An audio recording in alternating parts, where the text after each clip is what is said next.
जय श्री राम भक्तों।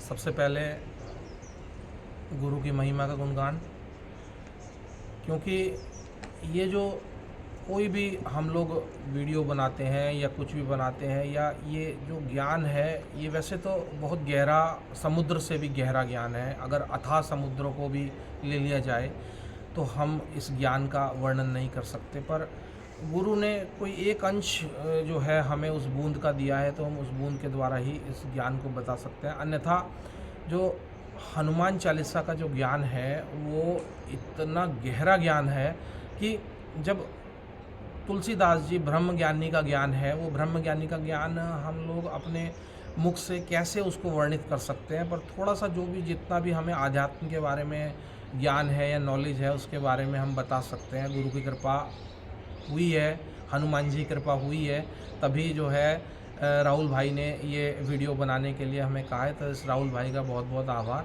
सबसे पहले गुरु की महिमा। गुरुर् ब्रह्मा गुरुर्विष्णु गुरुर्देवो महेश्वराय गुरुर् साक्षात् परब्रह्म तस्मै श्री गुरुवे नमः। अखंडमंडलाकारं व्याप्तं येन चराचरं तत्पदं दर्शितं येन तस्मै श्री गुरुवे नमः। जैसा कि मैं हर वीडियो में आपको बताता हूँ कि ये सब ज्ञान जो है, जो एक छोटा ज्ञान भी जो पैदा हो रहा है अंदर, ये संपूर्ण ज्ञान तो मैं नहीं इसको कह सकता, केवल छोटा सा ज्ञान जो पैदा हो रहा है ये सब गुरु का दिया हुआ आशीर्वाद है, गुरु की कृपा है। क्योंकि बिना गुरु के जीवन में एक कदम भी चलना बड़ा मुश्किल है। तो ये गुरु ही बता रहे हैं कि क्या ये रास्ता है, क्योंकि डायरेक्ट ईश्वर से कांटेक्ट करना बड़ा मुश्किल है। डायरेक्ट आप ईश्वर से कांटेक्ट करना बड़ा मुश्किल है। बीच में एक जिंदा गुरु, एक जीवित गुरु की ज़रूरत होती है, जो कि हमें आध्यात्म के रास्ते पर ये बता सके कि क्या क्या गलतियाँ आध्यात्म के रास्ते पर हमसे हो रही हैं। क्योंकि जब हम ध्यान लगाते हैं दोस्तों, तो उस समय बहुत बड़ी बड़ी दिक्कतें ध्यान में आती हैं। आदमी को मृत्यु तक का डर ध्यान के अंदर सताता है। ऐसी ऐसी दिक्कतें आती हैं ध्यान के अंदर कि आप सोच भी नहीं सकते। कांटों से बड़ा रास्ता है, कांटों से भरा। तो इसलिए इस रास्ते पर चलते हुए सबसे पहले तो ध्यान रखें कि एक श्रेष्ठ गुरु की खोज जरूर करें। और वो श्रेष्ठ गुरु की खोज तभी हो सकती है जब आपके अंदर अथाह प्यास होगी, तीव्र वैराग्य होगा। जबकि अंदर आपके अंदर वैराग्य नहीं है। वैराग्य का अर्थ आप गलत मायने में फिर ले लेते हैं। मैं हर वीडियो में आपको बताता हूँ, वैराग्य का अर्थ जो है राग रहित होना है ना। राग मतलब आप ज़्यादा मोह में ना हो और आपको जो है केवल और केवल ईश्वर को पाने की चाह हो। अगर आपने जीवन में लक्ष्य बनाया प्रभु प्राप्ति का, तो ये एक वैराग्य की अवस्था है। अगर आपने लक्ष्य बनाया प्रभु प्राप्ति का, तो आपको गुरु अवश्य मिलेगा। क्योंकि जिसने भी लक्ष्य बनाया, आप शास्त्र उठा के देख लीजिए, जिसने भी लक्ष्य गुरु को प्राप्त, प्रहलाद को देख लीजिए आप, ध्रुव को देख लीजिए आप, तो ये इतने बड़े बड़े जो है ऐसे जिनको जो है गुरु, नारद गुरु खुद ही आए उनके जीवन में उनको बताने के लिए, रास्ता बताने के लिए कि क्या वो रास्ता है, कैसे आप पहुंच सकते हैं। तो उन्होंने नारायण नारायण का जाप किया, वो पहुंच गए। तो इसी तरह से जो है जब तक जीवन में गुरु ना हो तो आपको रास्ता मिलना बड़ा मुश्किल है। और मैं कहता हूँ जिसके भी जीवन में गुरु नहीं है, जिसके जीवन में गुरु नहीं, घबराए मत, वो हनुमान जी को अपना गुरु बनाए। क्योंकि हनुमान जी कलयुग में प्रतिष्ठित हैं। पहले तो इस बात को आपको स्वीकार करना पड़ेगा। क्योंकि श्रद्धा और विश्वास ना हो तो गुरु का क्या महत्व जीवन में। फिर तो वो एक मूर्ति बन के, एक मिट्टी की मूर्ति बन के रह जाता है। और जैसा कई लोग कहते भी हैं कि ईश्वर जो है वो निराकार स्वरूप है, और कुछ कहते हैं कि ईश्वर साकार स्वरूप है। जिसने ईश्वर को निराकार रूप में देखा है उसके लिए वो निराकार है, और जिसने ईश्वर को साकार रूप में देखा है वो ईश्वर साकार रूप में। पर इस पर आज जो है, जो हमारे यहाँ से एक संत ब्रह्मलीन हुए हैं, श्री चंद्र स्वामी जी, जो मेरे आध्यात्मिक गुरु भी हैं, उन्होंने ये बताया है कि सभी चेतना में, पत्थर में, किसी कुत्ते, बिल्ली, गाय में, जब आपको जो है सभी प्राणी मात्र के अंदर जब आपको उस चेतना का आभास होने लग जाएगा, जब आपको उस चेतना का आभास होने लग जाए, तभी जो है आपको तभी आपका आध्यात्म जो है वो सही रास्ते की ओर जाएगा। वरना आप जो है कभी तो ईश्वर को निराकार मान लेते हैं, कभी साकार। तो जब आप जो है हनुमान चालीसा करते हुए भी आपके दिमाग में ये नहीं रहता कि हनुमान जी जो हैं अभी यहाँ पे विद्यमान है, तो बताइए हनुमान जी आपके लिए क्या कर सकते हैं? क्यों? क्योंकि पूर्ण श्रद्धा, पूर्ण विश्वास और पूर्ण प्रेम के बिना तब तक जो है ईश्वर नहीं को नहीं प्राप्त किया जा सकता। अगर प्रेम ही नहीं है ईश्वर को प्राप्त किए करने के लिए, तो और ईश्वर केवल प्रेम का भूखा है, और केवल उसको प्राप्त करने के लिए प्रेम पैदा नहीं हो रहा। प्रेम पैदा कब होगा? जब मोह छूटेगा। जब तक मोह छूटेगा नहीं, प्रेम कैसे पैदा होगा? आपने तो मोह अपने घर से, अपने परिवार से, और सबसे ज़्यादा अपने शरीर और पैसों से किया हुआ है। आप हर जगह पैसा पैसा पैसा पैसा, अरे पैसा कमाइए, पर उसमें प्रेम प्रेम उसके लिए मैंने आपको बताया था कि आपको जो है आसक्ति ना हो, निरासक्त भाव जो है उसके प्रति होना चाहिए। तभी जो है आपको ईश्वर के प्रति प्रेम पैदा होगा। और ईश्वर के प्रति प्रेम नहीं पैदा होगा तो आपके जीवन में हमेशा दुख रहेगा। क्यों दुख रहेगा? क्योंकि ये आत्मा तो उस परमात्मा का अंश है, ये तो उस घर जाना चाहती है, और जब वो उस घर जाएगी नहीं, उसका रास्ता आपने बदल दिया, तो वो तो दुखी रहेगी, और वो दुखी रहेगी तो आप दुखी रहेंगे। क्यों? क्योंकि सब जब आपके शरीर का मालिक दुख है, जो मालिक है, सत्ता है, वो दुखी है, तो आप तो दुखी रहेंगे ही रहेंगे। आपकी क्या हिम्मत है कि आप सुखी रह सकते हैं? तो यही कारण है हमारे जीवन में दुखी रहे। क्या लिए टॉपिक बहुत बड़ा हो जाएगा वरना। तो इसके लिए हमें, अगर आपके जीवन में कोई गुरु नहीं है तो आप हनुमान जी को गुरु बना सकते हैं। क्यों? हनुमान जी संपूर्ण है, ब्रह्मज्ञानी है, तो आप इनको गुरु बना सकते हैं। एक बार हनुमान जी आपसे प्रसन्न हो गए, एक बार आपके किए हुए जो कार्य से हनुमान जी आपके कर्मों से खुश हो गए, तो आप ये मानना आपको जीवन में वो श्रेष्ठ गुरुओं के पास पहुंचा देंगे। रामकृष्ण करमहंस जो हैं वो इतने बड़े गुरु थे कि काली से वो बात करते थे, डायरेक्ट काली की प्रतिमा से वो बात करते थे। उनको गुरु बनाने की क्या आवश्यकता थी? पर जो है जब तक उनके जीवन में संत तोतापुरी नहीं आए, तब तक उनकी समाधि नहीं लगी। तो जब तक जीवन में गुरु नहीं आता है, तब तक वो समाधिस्थ अवस्था तक आप नहीं पहुंच सकते। इससे समाधिस्थ अवस्था तक पहुंचने के लिए गुरु की आवश्यकता जरूर होगी, और उसके लिए त्रिवैराग्य आपके अंदर होना चाहिए। आपने देखा अभी चंद्र स्वामी जी जो ब्रह्मलीन हुए हैं संत, उनके अंदर कितना त्रिवैराग्य था कि वो जो है, आप उनका चेहरा देखिए। अगर आपने कभी देखा है, आप तो सब विकास नगर में रहते हैं, कभी ना कभी आपने उनका चेहरा, हर समय एक प्रसन्न मुद्रा, एक आनंद की मुद्रा उनके चेहरे के ऊपर रहती थी। और उस आनंद की मुद्रा में ही वो अंत में वो भाव में ही उन्होंने अपना शरीर का त्याग किया, भौतिक शरीर का त्याग किया, और ब्रह्म में ही लीन हो गए। तो इतने बड़े संत को मेरा कोटि कोटि प्रणाम, जिन्होंने अपने उदाहरण से ये पेश किया कि, और उनको आप ये देखिए कि बाबा रामदेव भी कह रहे हैं अपने वचनों में कि मैं इनके जो है धूल के बराबर भी नहीं हूँ। बाबा रामदेव इतने बड़े योग गुरु होने के बाद, और बहुत से बड़े बड़े योग गुरुओं ने उस दिन समागम में कहा भी कि हम इनके बराबर नहीं। तो कारण क्या था? कि उनकी तपस्या, उनका त्रिवैराग्य, और त्रिवैराग्य के कारण उनको गुरु भी उसी तरीके के मिले जिन्होंने उनको देखिए, उनको गुरु मिले सनंदन, जो इस दुनिया में नहीं थे। उन्होंने उनको ऐसा मंत्र दिया जिसको उन्होंने जाप किया। खैर, ये वीडियो फिर बहुत लंबी हो जाएगी। अभी हमें हनुमान चालीसा के ऊपर विश्लेषण करना है। तो अब सबसे पहले तो ये किया, अब उसके बाद जो है हम लोग शुरू करते हैं। श्री गुरु चरण सरोज रज निज मन श्री गुरु चरण सरोज रज निज मन मुकुर सुधारि बरनउँ रघुबर बिमल जसु जो दायक फल चारि। बुद्धिहीन तनु जानिके सुमिरहु कर पवन कुमार। बल बुद्धि विद्या देहु मोहि हरहु कलेश विकार। तो ये 4 लाइनों देखो, अब मैं वही बात आपको कह रहा हूँ कि आप अगर आध्यात्मिक रूप से गुरुदेव को नहीं पहचाने, हनुमान जी को नहीं पहचाने, तो फिर वो केवल आपके लिए एक वानर से ज़्यादा नहीं है। फिर वो आपके लिए केवल एक मूर्ति है। वानर भी क्या, आपके लिए केवल एक मूर्ति है। पर अगर आध्यात्मिक रूप से आप हनुमान जी के प्रति प्रीति रखते हैं, प्रेम रखते हैं और आपको हनुमान चालीसा करते हुए आनंद आता है, तब आप पहचानेंगे, तब आपको स्वयं आपको ऐसा अनुभव होगा कि हनुमान जी हर समय मेरे साथ चल रहे हैं, हर समय मेरे साथ बैठे हैं, हर समय मेरे ही साथ हैं। क्यों? क्योंकि आप उनके शरणागत हो जाओगे। जब तक आप हनुमान जी के शरणागत नहीं होते तब तो आपको जीवन में आनंद की प्राप्ति। देखो, जीवन में सब कुछ प्राप्त हो जाता है, पैसा भी प्राप्त हो जाता है, सिद्धियाँ भी प्राप्त हो जाती हैं, पर शरणागति नहीं प्राप्त होती। और शरणागति एक ऐसी महिमा है ईश्वर की कि जिसने शरणागति को प्राप्त किया है। राम सुखदास जी जो बड़े संत हुए, उन्होंने केवल एक ही चीज़ को माना, केवल शरणागति।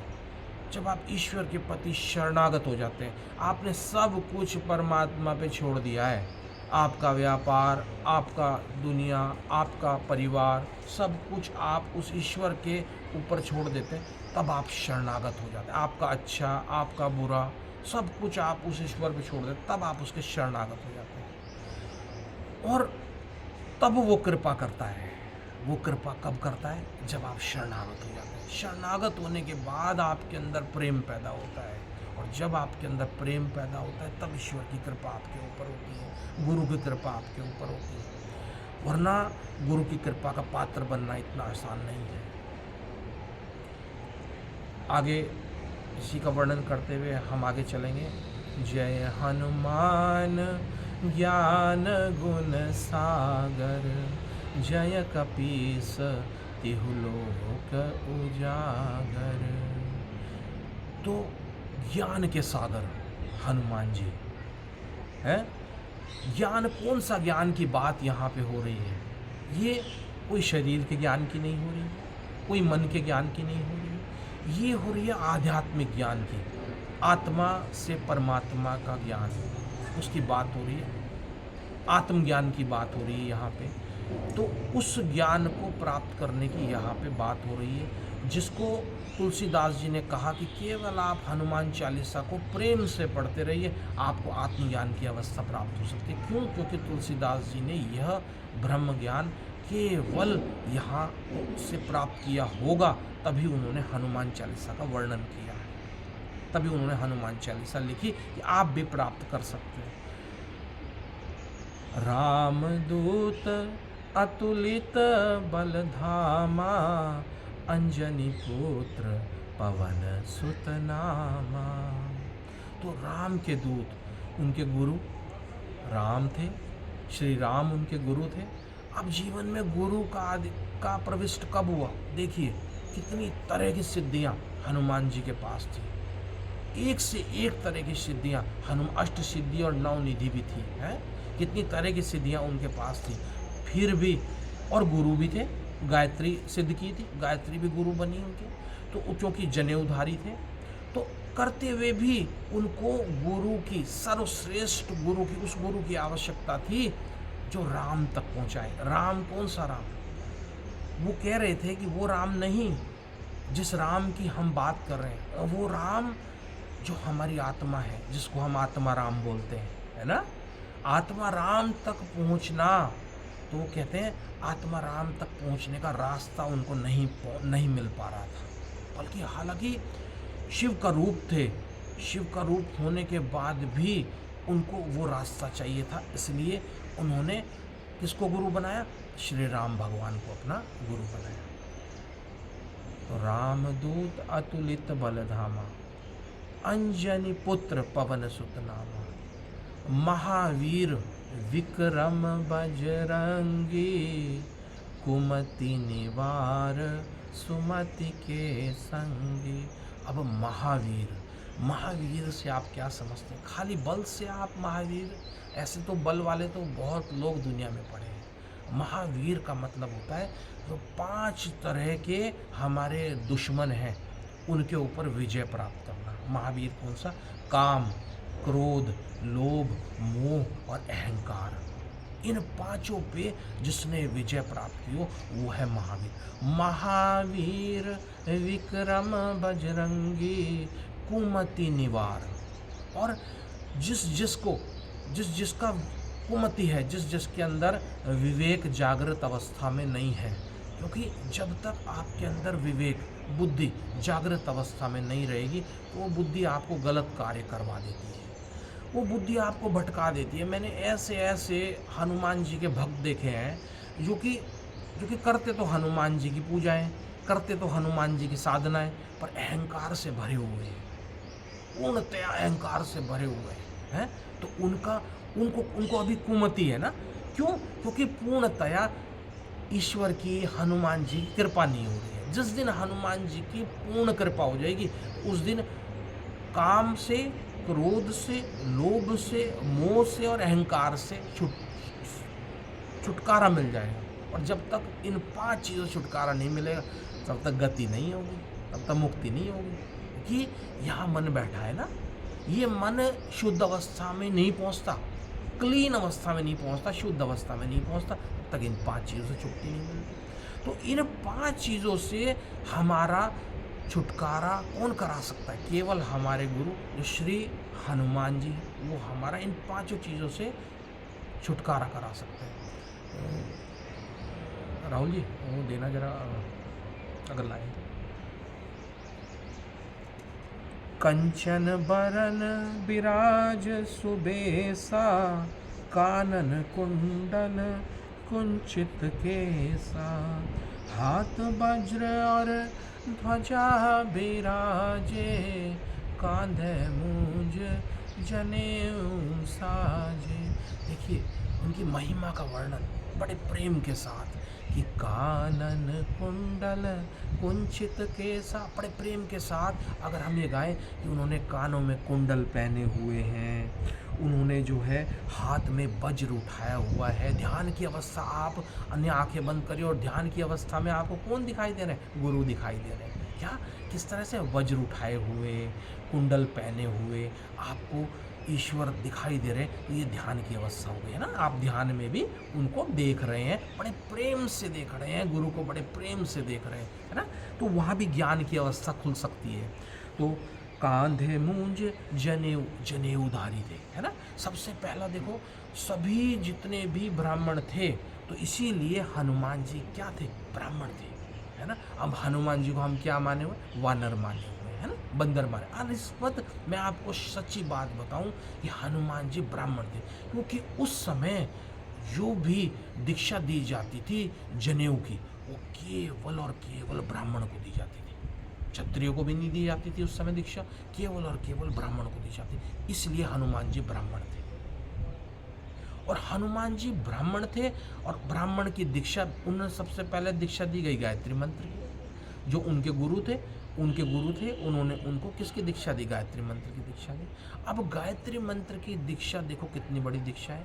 जब हम गायत्री मंत्र को साध लेते हैं तो हमारा बुद्धि और विवेक खुल जाता है, क्योंकि उसमें सीधा लिखा हुआ है कि गायत्री मंत्र जो है वो सद्बुद्धि की दात्री है ना। अच्छी बुद्धि की, बुद्धि सब में होती है। बुद्धि तो आतंकवादियों के अंदर भी है, बुद्धि आप में भी है, बुद्धि व्यापारियों में भी है, बुद्धि सबके अंदर है। पर एक होता है बुद्धि विवेक और एक होता है खाली बुद्धि। तो ये जो विवेक जागृत होता है ना, ये विवेक जागृत होता है हनुमान जी की कृपा से ना, ये गुरु की कृपा से जागृत होता है। जब गुरु के प्रति प्रेम बढ़ता है तब हमको पता लगता है कि यार पैसा तो जरूरी है कमाना, सब कार्य करने जरूरी है, बच्चों के साथ रहना जरूरी है, पर प्रेम भाव से, है ना, केवल उस गुरु के प्रति हमारी शरणागति भी होनी चाहिए, तभी हमारा ट्रैक बदलेगा। वरना ये ट्रैक इतना गलत है कि ये ट्रैक अगर गलत दिशा में चला गया ना तो 1 मिनट में आपको जाना तो है कहीं और आप पहुंच जाएंगे दिल्ली, और आपको जाना था विकासनगर। ये ऐसा ट्रैक है ना। तो ये केवल गुरु की कृपा से ही हो सकता है।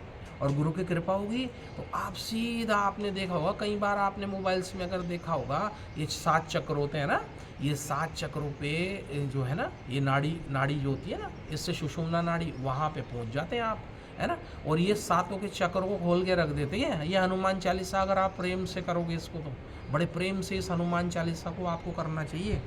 तो कांधे मूंज, तो गायत्री सिद्ध करने के बाद हनुमान जी को तब भी ईश्वर के दर्शन नहीं हो पाए, है ना। तो गायत्री से भी आगे बहुत कुछ है। उन्होंने कहा कि गायत्री के आगे भी एक और गुरु की आवश्यकता थी, तो जो बुद्धि विवेक खुल गया, बुद्धि विवेक खुल गया तो सारे दिन राम नाम का जाप करते रहते थे, है ना। देखो, और पर क्या है, देखो बल होने के बावजूद भी किसकी चाकरी कर रहे थे उस समय? सुग्रीव की चाकरी कर रहे थे, हैं? इतने बड़े बल के अधिष्ठ दाता, और चाकरी किसकी कर रहे थे? सुग्रीव की चाकरी कर रहे थे। ये भी केवल ईश्वर का एक बनाया हुआ एक लीला थी कि उसकी चाकरी उन्हें उस समय करनी थी। क्यों? क्योंकि सब सिद्धियां थी सब प्रकार की, पर सारी सिद्धियों के होते हुए भी क्या था, वो सिद्धियां जो हैं वो लॉक कर दी गई थी गुरुओं के द्वारा, बड़े बड़े सन्यासियों के द्वारा, क्योंकि झोपड़ी को नष्ट कर देते थे, बड़ी दिक्कतें बचपन में पैदा कर देते थे। सूर्य को वो जो है मुंह में लेने की सोचने चले गए थे ऊपर, है। तो ये क्या था, ये क्या था, ये उनसे वो बल सहन नहीं हो रहा था, है। कितनी बड़ी सिद्धियाँ थी, सब कुछ थी, वो सहन नहीं हो रही थी उनसे। तो सन्यासियों ने क्या निर्णय लिया, जो ऋषि मुनि थे उन्होंने निर्णय लिया कि भाई इनकी जो है इनके ज्ञान को लॉक कर दिया जाए, और लॉक करने के बाद इनके ज्ञान को जिस समय वो राम काज की आवश्यकता होगी तब जो है इनको जामवंत जी के द्वारा वो ज्ञान दोबारा दे दिया जाएगा। तो ये बहुत बड़ी व्यवस्था थी, क्योंकि बहुत बड़ा कार्य इनको करना था, है ना। तो आगे का कांधे मुंह फिर शंकर सुबन केसरी नंदन तेज प्रताप महाजगबंधन। तो इनके अंदर तेज बहुत था। देखो, जो भी आध्यात्मिक लेवल पे जो भी लोग होते हैं, क्योंकि उनका वो क्या होता है, मूलाधार चक्र से उनकी जो भी ऊर्जा होती है वो आगे चक्र की तरफ बहती है, ऊपर की तरफ बहती है ना, तो तेज होता है उनके अंदर बहुत ज़्यादा। और आत्मा के अंदर आज मैं आपको बताऊं 100 सूर्य के बराबर तेज होता है। आपने एक सूर्य देखा जब गर्मी में चमकता है तो कितना होता है, तो आत्मा के अंदर 100 सूर्य के, पर इसके ऊपर आपके मन की राख जमी हुई है ना। मन कैसा, जब जो आपको मन क्या आता है, मन कभी नहीं चाहता कि आत्मा मालिक बने, है ना। तो ये आत्मा मालिक ना बन जाए, इसीलिए ये मन की राख उसके ऊपर जमी होती है। जैसे जैसे जैसे जैसे जैसे जैसे राख हटती चली जाती है गुरु के माध्यम से, गुरु के निर्देशन में ये राख हटती चली जाती है, आपका मन साफ होता चला जाता है, आपको आत्मा के दर्शन होते चले जाते हैं। और जब आपको आत्मा के दर्शन होते चले जाते हैं तो आप खुश आनंदमय स्थिति में रहने लग जाते हैं। हर कार्य को करते हुए आप आनंदमय स्थिति को रहने लग जाते हैं। तब वो तेज आपको प्राप्त होता है, आपको जिस तेज की बात हो रही है। क्योंकि इनके तेज को सहन करना हर किसी के बस की बात नहीं थी। कैसे होगी हर किसी के बस की बात? ये महातेजस्वी थे ना, कैसे इनके तेज को प्राप्त कर सकता था? इनके तेज को सहन नहीं कर सकते थे। तो तेज प्रताप महाजन विद्यावान, अब कितनी विद्याओं को ज्ञाता थे, हर तरीके की इनको विद्या आती थी, है, हर तरीके की विद्या के गुणी थे, है? कितने शास्त्रों का इनको अध्ययन था। अगर इनको अध्ययन ना होता तो देखो, आपने अगर रामायण में देखा होगा तो रामचंद्र जी जा रहे थे, हैं, वन में जा रहे थे, और ये रूप बदल के उनके सामने जाके खड़े हो गए, ये पहचानने के लिए कि कोई सुग्रीव को मारने के लिए बाली ने कोई जासूस तो नहीं भेजा है। अगर सुग्रीव को मारने के लिए कोई जासूस भेजा तो पहले मैं इनकी परीक्षा ली, पर जैसे ही वो उनके सामने गए उनको यह आभास हो चुका था कि श्री राम भगवान मेरी जन्मों जन्मांतर की तपस्या पूरी हो गई है और मेरे पूर्ण गुरु मेरे सामने खड़े हैं ना। तो विद्यावान, तो विद्या थी तभी पहचान, विवेक खुला हुआ था ना। विवेक खुला होता है तभी गुरु को पहचान पाएंगे, अन्यथा अविवेकी आदमी ईश्वर सामने खड़ा है नहीं पहचान सकता। यही हो रहा है आजकल, है ना। आपके सामने से बड़ा सन्यासी निकल जाता है, आप सोचते हैं खाने कमाने के लिए आया है ना, आप नहीं पहचान सकते क्योंकि विवेक नहीं खुला हुआ। तो विद्यावान है, इसलिए भी बोलते हैं विद्यावान। शास्त्रों ज्ञाता भी थे और एक संपूर्ण विद्या थी, एक आध्यात्मिक विद्या थी, क्योंकि गायत्री सिद्ध की हुई थी, है? तो इसलिए जो है विद्यावान थे, गुणी थे, गुणी भी थे और बहुत गुणी थे, हैं, गुण बहुत थे। एक से देखो सद्गुण थे, गुण तो सब में होते हैं, अवगुण यह सद्गुण है ना। तो यही आध्यात्मिक विश्लेषण जो हो रहा है, यह आज हो रहा है, इसीलिए हो रहा है कि अवगुण तो आप में भी है। अब आप देखिए, गुण है, सद्गुण है या फिर अवगुण है, इस चीज़ को आप देखिए, है ना। सद्गुण कैसे आते हैं? गुरु की कृपा से। गुरु की कृपा होगी, हर समय अच्छे अच्छे गुण चलते रहेंगे, बढ़िया गुण चलते रहेंगे, है ना। अंदर जो है ना अहिंसा चलती रहेगी, आपके अंदर जो है ना प्रेम चलता रहेगा, हर समय जो है ना अच्छी बातें आपके दिमाग में आती रहेंगी, अच्छी रिसर्चेज आपके दिमाग में आती रहेंगी, अच्छे, और जो है भक्ति, आपको सबसे ज़्यादा आपके दिमाग में भक्ति रहेगी। आप कार्य करते रहेंगे, अपने व्यापार करते, व्यापार नहीं छोड़ना है, कोई कार्य नहीं छोड़ना है। यही आध्यात्मिकता है आजकल की, कि व्यापार कार्य को नहीं छोड़ना है, पर कार्य को करते करते भी आप परम तत्व को प्राप्त कर सकते हो। आप उस ईश्वर को प्राप्त कर सकते हो। कैसे? कि उस कार्य को करते हुए भी आप उस ईश्वर तक पहुंच सकते हो। ये समस्त गुरुओं ने बताया भी है। आजकल जो गुरु दीक्षा दे रहे हैं, है ना, जिन्हें हमने भी सुना है, वो कहते हैं हर अच्छे कार्य को करते हुए आप परम तत्व को प्राप्त कर सकते हैं। तो उस कार्य को करते हुए भी आपके अंदर गुण पैदा, जैसे जैसे आपके अंदर गुण पैदा लगने लगे, ये किसको पता लगेगा? बस आपको पता लगेगा। आपके अंदर गुण पैदा हो रहे हैं, आपके अंदर गुण पैदा हो रहे हैं, बड़े अच्छे अच्छे और अच्छे अच्छे गुण आने शुरू हो जाएंगे। आपके अंदर दया आनी शुरू हो जाएगी, आपके अंदर करुणा आनी शुरू हो जाएगी, आप प्रसन्न रहना शुरू कर देंगे, आप आनंद में रहना शुरू कर देंगे, आप शांति की अवस्था को प्राप्त कर लेंगे। हैं और शांति की अवस्था किसी को पता लग सकती है कि आप शांत हैं? नहीं पता लग सकती, केवल आपको पता। ये गूंगे का गुड़ बोलते हैं इसको ना, इसको बोलते हैं गूंगे का गुड़। तो ये जो अवस्थाएं होती हैं, ये प्राप्त कर सकते हैं। तो ये विद्यावान गुणी अति चातु और चतुर भी थे। राम काज करीबे को आतु, और राम काज को करने के लिए अति वैराग्य की अवस्था थी कि केवल राम का कार्य करना है। कितने तरीके के राक्षस मारे, पर किसी तरह का कोई पाप नहीं उनके सिर है। क्यों? कि केवल राम काज कर रहे थे। हैं हिंसा भी की, सब कुछ किया, पर केवल राम काज। केवल गुरु जाने भाई अच्छा कर रहे हैं, बुरा जाने गुरु जाने, है ना। तो गुरु अपने आप देखेंगे, परमात्मा अपने आप देखेंगे। वो परमात्मा वो छोड़ रखा था उन्होंने। प्रभु चरित्र सुनिबे को रसिया, बचपन से प्रभु का चरित्र सुनते हुए आ रहे थे। हैं मर्यादा पुरुषोत्तम राम थे। अब हम सभी देखिए, हम सब लोग सारे दिन जय श्री राम के नारे लगाते हैं, पर जरा अंदर से झांक के देखिए कितनी तरह के गुण हम श्री राम भगवान के अपने अंदर लेके बैठे हुए हैं। गालियाँ देते हैं, कई तरीके की परिस्थिति पे निगाह रखते हैं, और जो है ना किसी के ऊपर निगाह रखना, ये, और हम दूसरे को मना कर रहे हैं ना, दूसरे को मना कर रहे हैं, ऐसा नहीं करना, ऐसा नहीं करना, पर स्वयं हम क्या कर रहे हैं क्या नहीं कर रहे हैं, तो वो आपका ईश्वर जानता है। तो आपके ना प्रभु चरित्र, तो उन्होंने क्या किया, मर्यादा पुरुषोत्तम राम का चरित्र सुना कि यार इतना ऐसा चरित्र है। उन्होंने देखा कि यार विश्व में ऐसा चरित्र तो इस समय किसी का नहीं है। तो प्रभु चरित्र सुनी बेको रसिया, उनमें उनको रस आया, बड़ा प्रेम आया उनको ना। देखो रस, यहाँ रस की बात हो रही है, रसिया है ना, तो रस की बात हो रही, बड़ा प्रेम आया। और प्रेम जैसे ही आया, राम जी भगवान प्रकट हो गए। कहाँ पर? जंगल में श्री राम भगवान उनको मिले। क्यों? रस आया ना उनको। तो ये रस की बात हो रही है, प्रेम की बात हो रही है। तो राम लखन सीता मन बसिया, उसी समय इन सब के, राम के, लखन के, सीता के मन में बस गए। सूक्ष्म रूप धरि सिय ही दिखावा। अब आपको पता है कि जब उन्होंने सीता जी को सूक्ष्म रूप दिखाया, तो वो ब्रह्म मुहूर्त 4 बजे के समय वहाँ पहुँचे थे। 4 बजे ब्रह्म मुहूर्त के समय पहुँचे, और उन्हें पता था कि सीता माता कहीं डर ना जाए ये रूप देख के, और रूप देख के डर जाती तो वो किसी भी तरीके से वो किस में आए, बालपन में सीता माता को दर्शन देने के लिए आए। किस में? बच्चे के रूप में सीता माता को दर्शन देने के लिए आए। और सारी बात हुई और सीता माता को दर्शन देने के लिए आए। और सीता माता अंगूठी देखते ही समझ गई थी कि अरे ये अंगूठी तो विश्व में किसी की हो ही नहीं सकती, कहीं भी नहीं हो सकती। इससे समझ गए थे कोई ना कोई भक्त आया है, क्योंकि भक्त को भक्त पहचान लेता है। और सीता माता तो लक्ष्मी का रूप थी, और जो है ना दुर्गा का, काली का, सरस्वती का, सबका रूप थी। तो वो तो पहचान गई देखते ही। उसने कहा जो है ना, आ गए मुझे लेने के लिए। है देखो ये लीला थी ना। सूक्ष्म विकट रूप धरि लंक जा, और लंका को के लिए क्या लगाया? विकट रूप, बहुत विकट, बड़ा विकट, जिसको आप सोच भी नहीं सकते, इतना विकट रूप उन्होंने दिखाया वहाँ पे।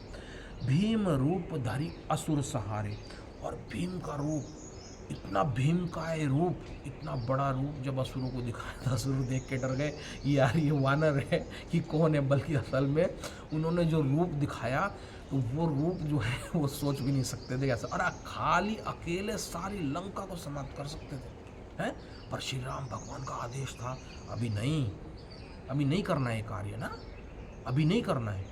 उनका देखो आदेश का पालन ना, सब कुछ होते हुए, हर तरीके की विद्या होते हुए, सब कुछ होते हुए, केवल अपने गुरु का आदेश का। तो इसी तरह जो गुरु बनाए उनके आदेशों का आपको भी पालन करना चाहिए। तो रामचंद्र जी के काज संवारे, सारे काज संवारे। लाए संजीवन लखन जी आए, श्री रघुबीर हर्षि उर लाए। अब लक्ष्मण जी जो है मूर्छित मुद्रा में पड़े हैं। अब हनुमान, अब राम जी भी लीला कर रहे हैं और रो रहे हैं वहाँ। तो हनुमान जी कह रहे मैं लेके आऊँगा। इतने सब होते हुए, जामन जी, बड़े बड़े जो है संत महात्मा, सब कुछ होते हुए और एक से एक जो है कपि होते हुए भी हनुमान जी कह रहे मैं लेके आऊँगा। क्यों? गुरु की कृपा है। गुरु की कृपा है तो जो है पवन पुत्र हनुमान जो है उड़ चले, वहाँ से उड़ चले और संजीवनी बूटी लेने चले गए। जब उनको समझ में नहीं आई कि संजीवनी बूटी कौन से, उनको हालांकि उनको बताया गया था कि संजीवनी बूटी कौन से, नहीं समझ में आई संजीवनी बूटी के बारे में। सारा पहाड़ ही उठा लिया। किसकी? गुरु की कृपा ना होती तो ये, इसके मतलब समझो आप, सारा पहाड़ का मतलब आपके अंदर जितनी भी चीज़ें हैं ना, सब कुछ गुरु अब वहन कर रहे हैं। आपने अगर गुरु बनाया सब वहन कर रहे हैं। तो वो क्या है, ये जो उन्होंने उठाया, ये क्यों, किस उससे उठाया? वो नहीं, ऐसे नहीं उठा सकते थे। वो उठाया किससे? केवल श्री राम भगवान का उन्होंने लगा, जय श्री राम का नारा लगाया, उठा लिया। तो आपको भी अपने गुरु पे पूर्ण भरोसा होना चाहिए। तो अगर गुरु बनाए हैं तो गुरु पर पूर्ण भरोसा होना चाहिए। हनुमान जी गुरु बने तो पूर्ण शरणागत होना चाहिए और आप जो है कुछ भी कार्य कर सकते। तो वो हनुमान जी जो संजीवनी बूटी को ले आए और संजीवनी बूटी को ला के लक्ष्मण जी को उन्होंने क्या दोबारी उसी पूर्ण अवस्था में ला दिया। हालांकि उनको हुआ कुछ नहीं था, तो लीला चल रही थी, तो पर फिर भी जो है उन्होंने वो कार्य किया। और उसके बाद श्री रघुबीर हर्षि, उसके बाद श्री रघुबीर रामचंद्र भगवान को बहुत हर्ष आया, बड़ा आनंद आया, उनको बड़ा आनंद आया कि यार ये क्या हो गया। तो उसके बाद उन्होंने उनको गले से लगा लिया। रघुपति की नहीं बहुत बड़ाई। उसके बाद श्री राम भगवान उनकी बहुत बड़ाई करने लग गए, सभी के सामने बड़ाई करने लग गए कि यार ये है, ये होती है शिष्य, ये होती है शिष्यत्व है। एक बार गुरु आपकी बड़ाई करने लग जाए तो समझिए कि आपका शिष्यत्व कंप्लीट हो गया है, आपका शिष्यत्व पूरा हो गया है। गुरु ऐसे नहीं बड़ाई करता। गुरु को आपसे पैसा नहीं चाहिए, मान नहीं चाहिए, कपड़ा नहीं चाहिए। आप गुरु को कपड़े दे के आ जाते हैं, कई बार पैसा दे के आ जाते हैं, कुछ दे नहीं। यार ऐसा ही आप हनुमान जी के साथ कर रहे हैं ना। मंगलवार को केवल प्रसाद चढ़ाया और आप सोच रहे हैं हनुमान जी खुश हो जाएंगे। आपके प्रसाद के भूखे नहीं है वो, आपने प्रेम से चढ़ाया कि नहीं चढ़ाया, है ना। एक चीज़ आपने हनुमान चालीसा प्रेम से की कि नहीं की, उस चीज़ के भूखे हैं वो, है ना। तो वो आपके पास है कि नहीं है, वो उस चीज़ के भूखे हैं। वो आप कर रहे हैं नहीं कर रहे हैं तो सोचिएगा, नहीं कर रहे हैं तो करिए, कोई दिक्कत की बात नहीं है, अभी भी करिए, आपका काम होगा। तुम मम प्रिय भरत समभाई। फिर उन्होंने कहा कि तुम भरत के जैसे मेरे भाई समान हो। सहस बधन तुम रोजस गाए जस गावे। और फिर उसके बाद ऋषि मुनि संत महात्मा सब उनका जसगान करने लगे, गुणगान करने लगे। और इसी तरह होता है कि जैसे जैसे गुरु जो है आपको अपना पूर्ण शिष्य मान लेता है तो उसके बाद पूरी दुनिया आपका गुणगान करती है। यही होता है जब जो है गुरु जो है आपको कह देता है कि ये लीजिए आप पूर्ण शिष्य बन गए हैं, तो सारी दुनिया आपका गुणगान कर। अन्यथा कोई आपका गुणगान नहीं करेगा अगर आप गुरु की अवहेलना करोगे। तो कभी गुरु की अवहेलना नहीं करनी चाहिए। और हम लोग क्या करते हैं, कई बार जो होते हैं अगर हमारे जीवन में कोई कठिनाई आए तो सबसे पहले भगवान को गाली देते हैं। होता है यार, भगवान ने जीवन में क्या कर दिया, मैं तो यार और ये आपको दिया। कोई भी कार्य जो है ईश्वर जो है वो आपके कर्म पे आधारित है। हर कार्य आपके कर्म पे आधारित है, अन्यथा कर्म के अलावा आपको कुछ नहीं मिल सकता। ईश्वर तो केवल कर्म का आपको भुगतान करें, ईश्वर के हाथ में कुछ नहीं। अन्यथा ईश्वर आपको दंड देना नहीं चाहता। तो आनंददायक है ना, आनंद की मूर्ति है ना, वो आपको दंड देना नहीं चाहता, पर फिर भी उसको आपको दंड देना पड़ रहा है ना, सब कुछ पड़ रहा है। तो उसको कितना दुख होता होगा, आपसे ज़्यादा असीम दुख है। आप जो है उसकी प्रतिमा है, पर फिर भी वो आपको दंड देना उसको पड़ रहा है, तो कितना दुख उसको होता होगा। तो ये सोचिए आप। तो अस कहीं श्रीपति कंठ लगावे, सनकादिक ब्रह्मादि मुनीसा, नारद सारद सहित अहिंसा। जम कुबेर दृगपाल जहाँ थे, कभी को विद कही सके कहाँ थे। तुम उपकार सुग्रीव ही कीना, राम मिलाय राजपद दीना। तुमरो मंत्र विभीषण माना, लंकेश्वर भय सब जग जाना। अब देखिए ये थोड़ा शॉर्ट में धीरे धीरे कर रहे हैं कि उन्होंने जो है सुग्रीव जी पे और विभीषण जी पे कितना बड़ा उपकार किया है। लंका में गए, सारी लंका को जला दिया, पर विभीषण जी के जहाँ विभीषण जी रहते थे, जहाँ विभीषण जी राम नाम का जाप कर रहे थे, वहाँ को छेड़ा भी नहीं, वहाँ पे गए भी नहीं। और प्रथम बार जब वहाँ पे गए तो रात्रि का समय था, रात्रि के समय में जब जैसे ही प्रविष्ट हुए तो वो देखा ये राम की आवाज़, राम नाम का गान कहाँ से हो रहा है। अब देखा राम नाम का गान हो रहा है, राम गान का गान कहाँ से हो रहा है। गए वहाँ देखा तो वो देखा, उन्होंने कहा कहीं ये तो सब माया की नगरी है, कहीं मेरे साथ कोई धोखा ना हो जाए, इसलिए वो अणुरूप में एक जगह जाके बैठ गए। और उन्होंने देखा कि जो ये जाप कर रहा है ये तो कोई भगत है, क्योंकि भगत को पहचान लेता है, उसकी तो एनर्जी है, खींच लेती है, भगत की एनर्जी खींच लेती है ना, एनर्जी खींच लेती है। तो वो भगत, उन्होंने देखा तो भगत है। तब जाके उनके सामने प्रविष्ट हुए, उन्होंने कहा भाई ये तुम गलत कर रहे हो, ये तुम क्या कर रहे हो, ये तो तुम जो है लंकेश्वर के साथ लगे हुए, धर्म के साथ लगे हुए हो, तुम्हारा तो विनाश हो जाएगा, और तुम राम नाम का जाप कर रहे हो। कह रहे छोड़ो इसको, सबसे पहले है देखो एक मेन आदमी को मिला दिया उन्होंने, वहीं पे ही उन्होंने अपनी लीला रच दी थी। मेन काम तो वो करके आ गए थे वहाँ पे। वो कहते हैं राम नाम का जाप करने का ये तरीका है, प्रेम से, उनको भी बताया, बड़े प्रेम से राम नाम का निर्भय हो गए, क्योंकि जो भक्त होता है वो निर्भय हो जाता है, उसके अंदर कोई भय नहीं रहता, भक्त के अंदर किसी प्रकार का कोई भय नहीं भक्त के अंदर। और जिस दिन आपकी भक्ति प्रकाष्ठा में पहुंच जाएगी ना, उस दिन आपके अंदर सारा डर निकल जाएगा, मृत्यु तक का डर, ये अंतिम डर होता है ना, ये भी बाहर आ जाएगा, है ना। तो जब आपका डर निकल जाएगा उस दिन आपको जीवन जीने का मजा आएगा ना। तो ये क्या है, ये विभीषण को बताया उन्होंने कि ये कुछ नहीं है, ये लंकेश्वर ऐसे ही डरा रहा है, ये कुछ नहीं कर सकता, इसके डर से बाहर निकलो, इसके डर से बाहर निकलो, और जो है ना चलो हनुमान जी, राम जी की शरण में, राम जी की शरण में जाओगे, वो इतने बड़े शरणागत वत्सल हैं कि तुम्हें क्षमा भी कर देंगे और तुम्हें सारा राज्य सौंप देंगे, हैं, और सारा राज्य भी, वैभव भी, सब कुछ सौंप देंगे, है ना। उनकी शरण में जाओ। बात समझ में आ गई विभीषण जी की, क्यों भक्त है वो भी, भक्त की तो बात समझ में तुरंत आ जाती है। भक्त को क्या है, केवल एक बताने वाला, मार्गदर्शन करने वाला चाहिए। तो उनको मार्गदर्शन करने वाले एक तरीके से गुरु भी थे, जिसने ज्ञान दे दिया वो कौन है, गुरु है। जो भी ज्ञान दे रहा है जीवन में ना, वो गुरु है ना। और फिर क्या, सुग्रीव को भी इसी प्रकार ज्ञान दिया, रहे उनकी शरण में आ जाओ, उनकी शरण में आ जाओगे, बाली को भी भगा देंगे, मार देंगे। बाली का क्या है, बाली कुछ नहीं कर पाएगा उनका ना। बाली क्या है, वो थोड़ी बहुत ही विद्या है, वो विद्या है उसको कि वो जो है सबकी वो जो है पावर को, जो है उसकी पावर दुगनी हो जाती है जब कोई उसके सामने खड़ा होता है। पर उनके सामने कुछ नहीं, वो तो चारों लोग के, सतलोक के ज्ञाता है ना, परमात्मा है, पूर्ण परमात्मा है, उनका क्या बिगाड़ लेगा बाली, कुछ नहीं बिगाड़ सकता। आप उनकी शरण में जाओ और आपकी सारी समस्याओं का वो करेंगे, सॉल्यूशन करेंगे। बस उनको केवल एक चीज़ चाहिए कि अपनी वो धारिया जो है उनको सीता माता से मिलना है ना। तो लीला रच रखी थी, तो सुग्रीव जी को भी उन्होंने वहाँ से मिलाया, जिससे कि सारा जो है कपि समाज जो है, वानर समाज जो है उनके साथ हो गया। तो कि सुग्रीव जो है वो उसके बाद जब बाली का वध हुआ तो उसके बाद वो वहाँ बैठ गए थे, तो सारा जितना भी वानर समाज था वो सब समझ गए। उन्होंने कहा जी परमात्मा आ गए। अब परमात्मा आ गए, क्योंकि समझाने वाले कौन थे, हनुमान जी बल बुद्धि विद्या के दाता थे। समझा दिया कि भाई ये हमारे वानर समाज को भी मुक्ति दिला देंगे सारे, हैं, तो इसलिए इनके साथ लग लो, है ना। तो उनको बात समझ में आ गई, क्योंकि परमात्मा आ चुके थे, उनको बात समझ में आ गई। तो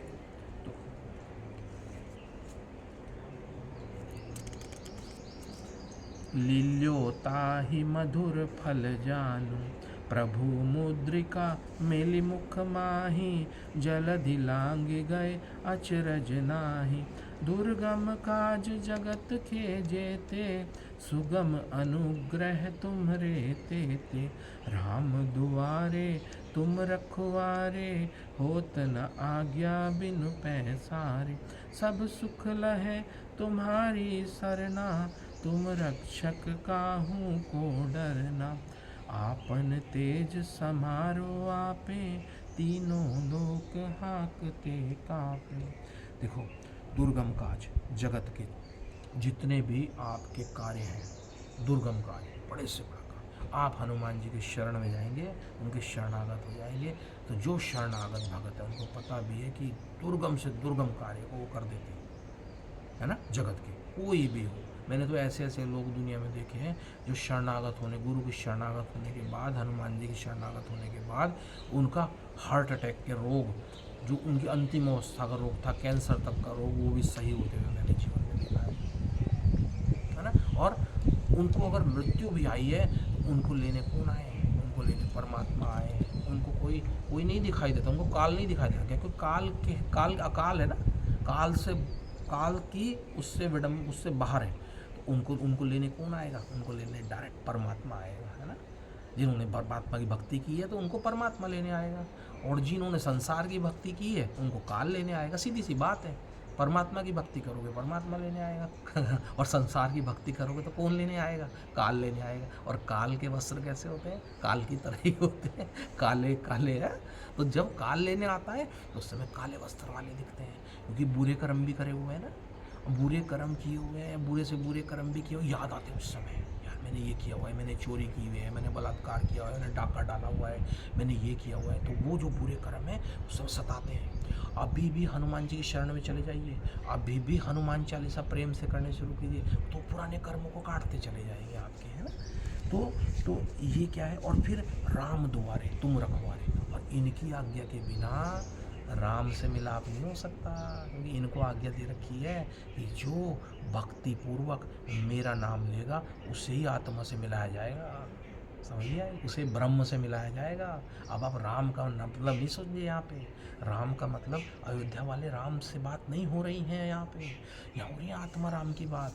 तो राम दुआरे तुम रखवारे, तो तुम उनके रखवारे हो, है ना। उनको यहाँ पे आज्ञा मिले, कलयुग में प्रतिष्ठित है कि यहाँ से अगर तुम राम की उनकी आज्ञा के बिना, उनकी भक्ति, क्योंकि भक्त शिरोमणि है, तो उनकी आज्ञा के बिना आत्मा राम के बारे में नहीं पहचान सकते आप, है ना। आत्मा के बारे में, ब्रह्म के बारे में नहीं जान सकते, तत्वों के बारे में नहीं जान सकते। अगर तत्वों के बारे में जानना है तो भक्त शिरोमणि को पहचानना बहुत जरूरी है ना। तो इसलिए भक्त शिरोमणि को पहचानिए, तभी तत्वों को पहचान सकते हैं।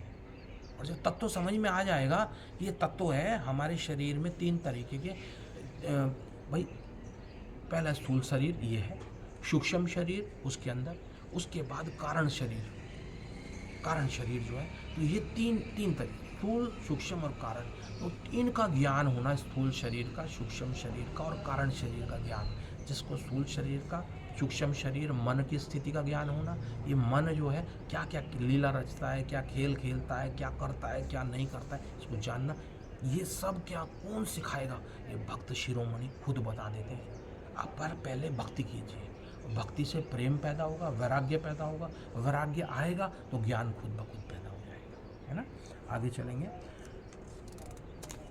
तीनों लोक हाँकते कांपे, भूत पिशाच निकट नहीं आ। भूत कौन मान रहे हैं? अरे सबसे बड़ा भूत मन है, उससे बड़ा भूत नहीं है कोई भी, है। मन ही हमें डराता है, मन ही हमें जो है ना इधर उधर भगाता है, और मन ही हमें जो है ट्रैक से अलग करता है। किससे? भक्ति से अलग। आप देखना किसी दिन आप हनुमान जी की पूजा करने जा रहे होंगे, क्या गए वहाँ छोड़ को, जो वहाँ डांस हो रहा है वहाँ चल, है, ये हो रहा है वहाँ चल, वहाँ पे जो है ना दारू पी जा रही है वहाँ चल, यहाँ मत जा, है।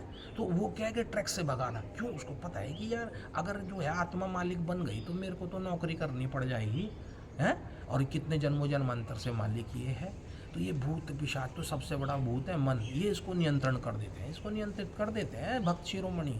तो भूत पिशाच निकट नहीं आवे, महावीर जब नाम सुनावे। जैसे ही जो है आप हनुमान चालीसा पढ़ते हैं मन से प्रेम से, तो ये नियंत्रण में आना शुरू हो जाता है। नासे रोग हरे सब पीरा, जपत निरंतर हनुमत वीरा। नासे रोग, और रोगों का नाश, समस्त तरीके के मन में ही, मन ही रोग है, शरीर रोगी है और मन भी रोगी है ना। तो इनके रोग को नाश करके आपके अंदर पॉजिटिविटी का, सबसे पहले पॉजिटिविटी, नेगेटिविटी खत्म, नकारात्मकता का नाश, है ना। नकारात्मकता नहीं, निर्भयता आ गई तो नकारात्मकता का नाश हो गया, है ना। तो और दूसरा ब्रह्मचर्य का पालन, है ना। ब्रह्मचर्य दे देंगे आपको पालन करना सिखा देंगे, कैसे कैसे करना है। तो ये सब चीज़ें, ये गुण दे देंगे ना आपको, सात्विक गुण दे देंगे।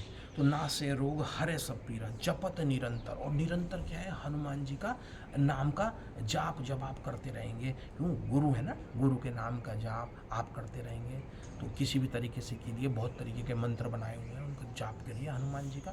तो ये एक शब्द देंगे, संकट ते हनुमान छुड़ावे मन क्रम वचन ध्यान। जो देखो ध्यान से, मन से, कर्म से, वचन से, प्रेम से हनुमान जी का ध्यान कीजिए। सब पर राम तपस्वी राजा, सबके ऊपर तपस्वी राजा, तप है ना, तपस्वी है ना, तपस्वी। इसी तरह आप भी तपस्या कर सकते हैं। कैसी तपस्या? कोई एक नियम ले लीजिए, मुझे ये करना है, मुझे ये करना है। किसी भी एक नियम को ले, एक सद्गुण को ले लीजिए, किसी भी एक गुण को ले लेंगे तो और गुण आने शुरू हो जाएंगे। तपस्वी तिनके काज सकल तुम साझा, उनके कार्यों को किया।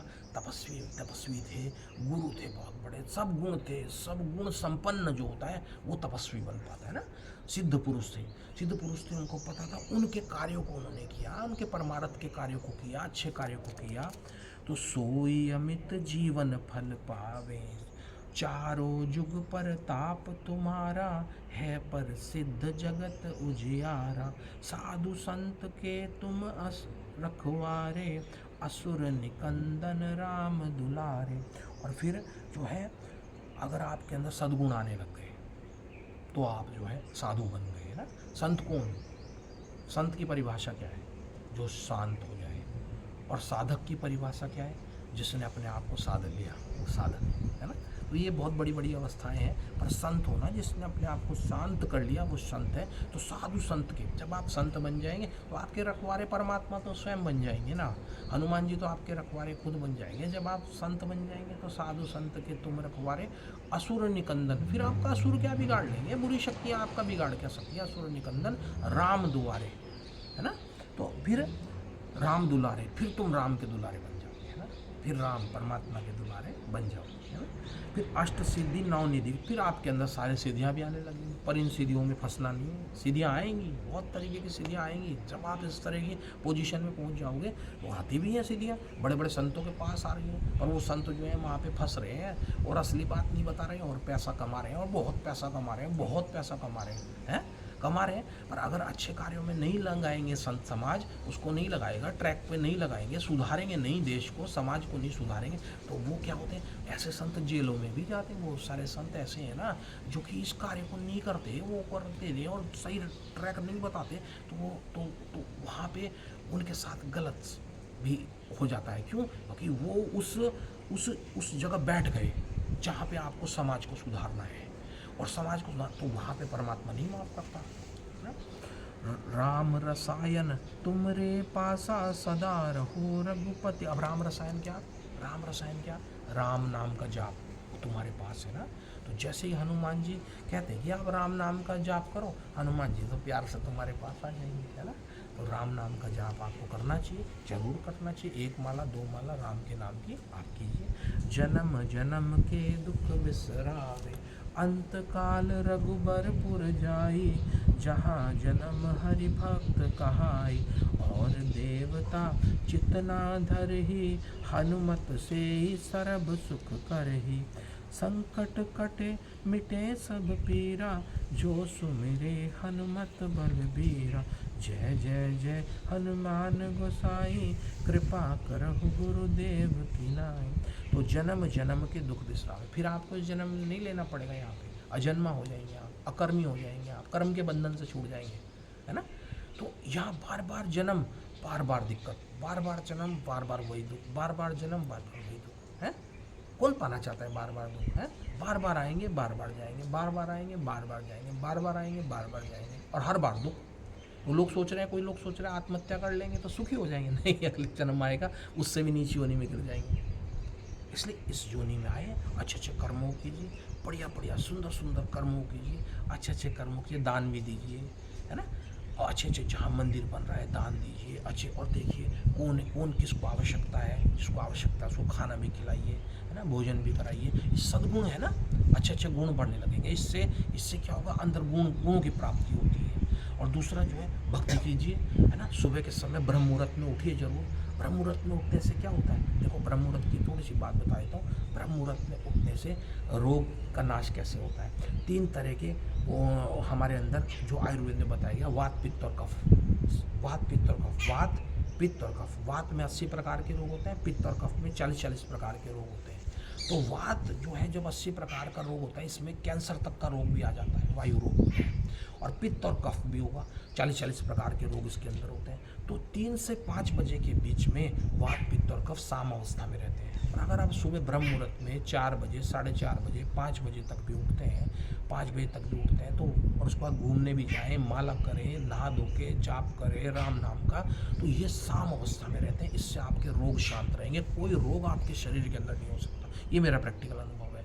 कोरोना के समय में भी मुझे कोई रोग नहीं हुआ किसी भी प्रकार का। कारण उसका क्या था, मैं बहुत पहले से ब्रह्म मुहूर्त में उठता हूँ, ब्रह्म मुहूर्त में उठता हूँ, अपने गुरु का ध्यान करता हूँ, और उसके बाद जो है जब भी मुझे समय लगता है मैं हनुमान चालीसा करने के लिए जाता हूँ। क्यों, मुझे पता है भक्त शिरोमणि है, भक्ति है। जैसे जैसे इनकी भक्ति करते जाएंगे ज्ञान खुलता चला जाएगा, ये मुझे इसका पता है ना।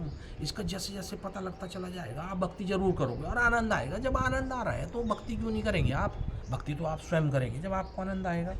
तो अंत काल रघु, और फिर जाएंगे कहाँ, बैकुंठ लोक में ना, रघुबरपुर जाइए। रघुबरपुर इतने सतलोक होता है ना, सतलोक में जाना आसान बात समझ रहे हैं आप। सतलोक में जाना बहुत सारे स्वर्ग, और स्वर्ग क्या है, कुछ भी नहीं है स्वर्ग में जाओगे फिर आ जाओगे वापस। सुख है ना, सुख भोग के फिर वापसी यही है। फिर यहाँ पे फिर अच्छा परिवार जरूर मिलेगा स्वर्ग में जाने के बाद, अच्छा परिवार मिलेगा। फिर कर्म अगर खराब कर दिए तो फिर उससे भी नीची योनि में चले जाओगे। यही सिस्टम बनाया हुआ है। इसलिए यहाँ नहीं जाना है, भक्ति करके कहाँ जाना है, वैसे लोक में जाना है जहाँ ये में वापस ना आना पड़े ना। तो जहाँ जन्म हरि भक्त और देवता चित्त न धरे। और देवता कौन है, आप लोग देवता हैं, सब देवता माने गए। आप लोग प्रभु की सबसे बड़ी कृति हैं, परमात्मा की सबसे बड़ी कृति। बड़े प्रेम से रचा परमात्मा ने किसको, इंसान को, मनुष्य को। और अब ये मनुष्य क्या कर रहा है, बहुत गलत हरकतें, बहुत गंदी, बड़ी नीच हरकतें कर रहा है।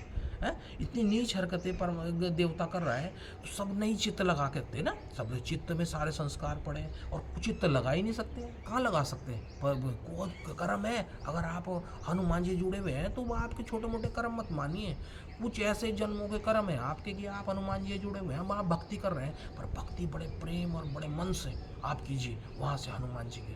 तो और हनुमत से ही सब सुख मिल जाए, आनंद मिल जाए। इस दुनिया में भी आनंद, लोक में और परलोक में। देखो दोनों आनंद बहुत जरूरी है। जिसको इस लोक में आनंद नहीं मिला और वो तपस्या करने बैठ गया परलोक की, अरे लोक का आनंद तो लिया नहीं, परलोक में आनंद कहाँ से मिल जाएगा डायरेक्ट। इसीलिए साधु संत हैं, कई साधु संत क्या आते हैं, कुछ उनको सिद्धि हो जाती है, उसके बाद वो फिर वो उसी चक्कर में घूम जाते हैं।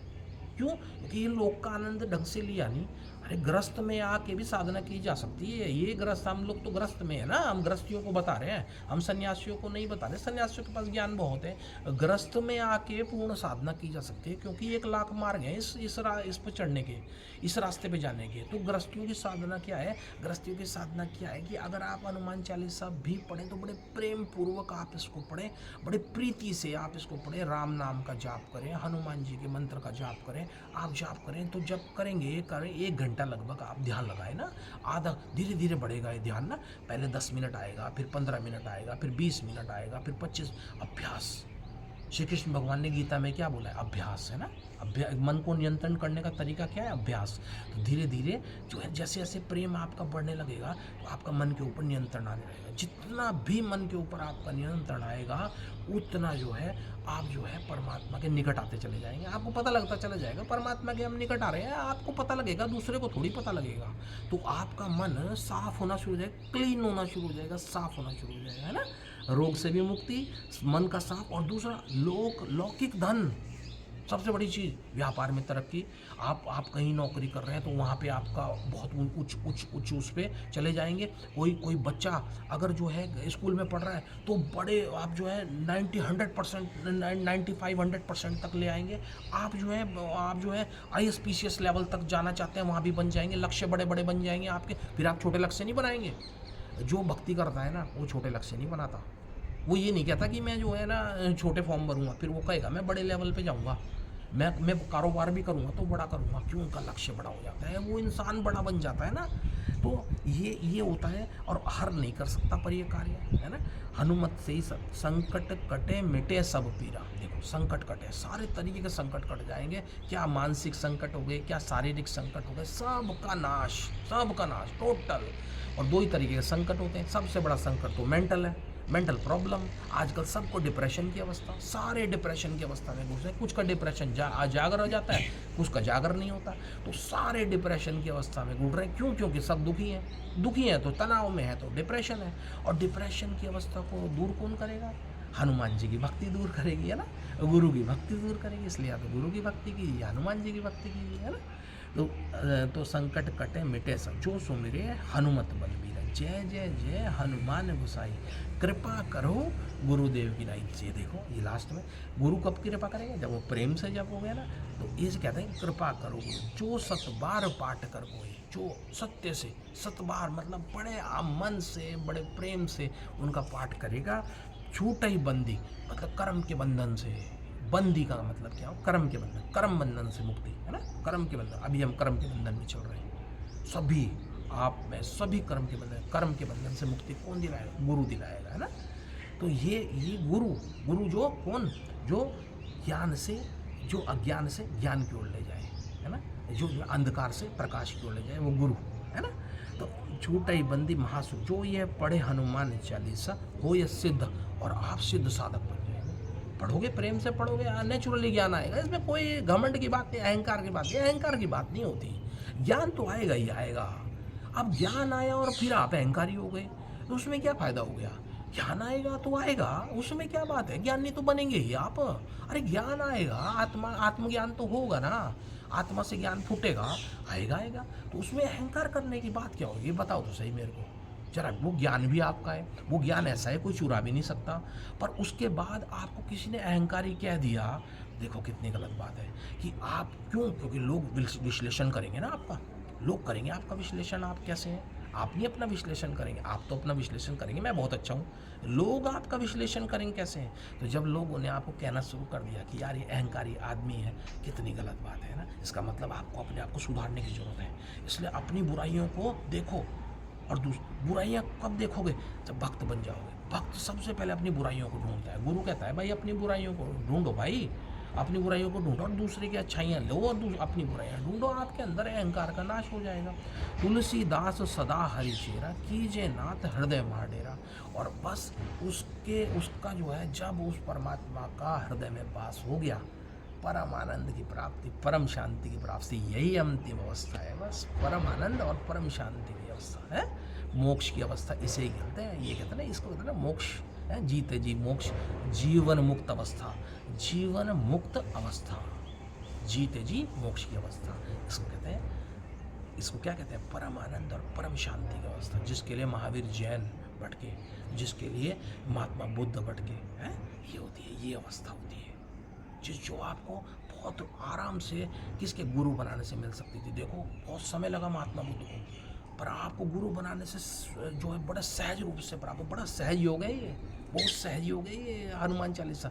बड़े ध्यान से, बड़े आध्यात्मिकता से इसको पढ़ें, और इसका आध्यात्मिक विश्लेषण जितना मेरे से हो पाया मैंने कर दिया, और अन्यथा मुझे माफ़ कीजिए। ये बहुत बड़ा ज्ञान है, इसको ब्रह्म ज्ञान बोलते हैं। इतना बड़ा ज्ञान मेरे पास नहीं है जो मैं इसका विश्लेषण कर सकूँ, है। मैं तो केवल इसको थोड़ा सा जान पाया, जितना जान पाया मैंने आपको बता दिया। और जो भी मुझसे त्रुटि होगी, अपना भाई, अपना बेटा मान मुझे माफ़ कर दीजिए। ओम शांति। जो है ना, जय श्री राम भक्तों, जय श्री